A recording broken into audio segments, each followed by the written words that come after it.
খাগড়াছড়িতে আমন ধানে বাম্পার ফলন হয়েছে, তাই পাহাড়ি জনপদে এখন উৎসবের আমেজ। কৃষি সম্প্রসারণ অধিদপ্তর বলছে আগামীতে এ অঞ্চলের ধানের ফলন আরও বৃদ্ধি পাবে।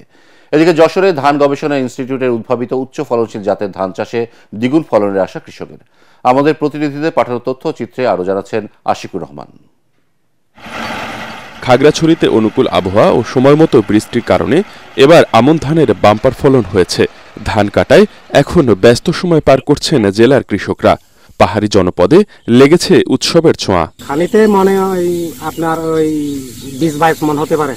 একটা হচ্ছে 49 আর একটা হচ্ছে 51 আর হচ্ছে 70 হয়ে যাবে আমরা এই দেশে। ফলন তো ভালো হয়েছে এবার, আগের থেকে এবছর বেশি দাম হয়েছে। গেছে বার থেকে এবারে ভালো হয়েছে দাম। কৃষকদের অন্যান্য ফসলের পাশাপাশি ধান চাষে উৎসাহিত করছে কৃষি বিভাগ।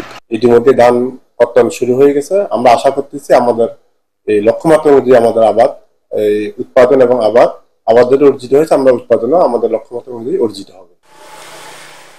এদিকে ধান গবেষণা ইনস্টিটিউটের উদ্ভাবিত উচ্চ ফলনশীল জাতের বৃধান 103 চাষে অধিক ফলনের আশা যশোরের চাষিদের।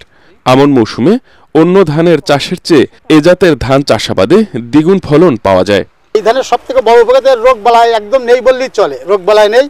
আর গত বছর লাগাইছিলাম স্বর্ণ ধান 150 দিন বয়স।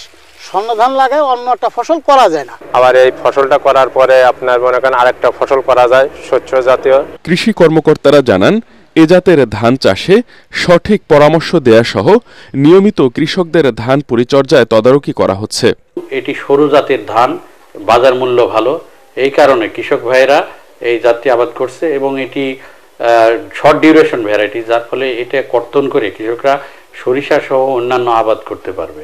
এই কারণে এই জাতটি এই বছর যশোর জেলায় কৃষকদের কাছে অত্যন্ত পছন্দনীয় হয়েছে।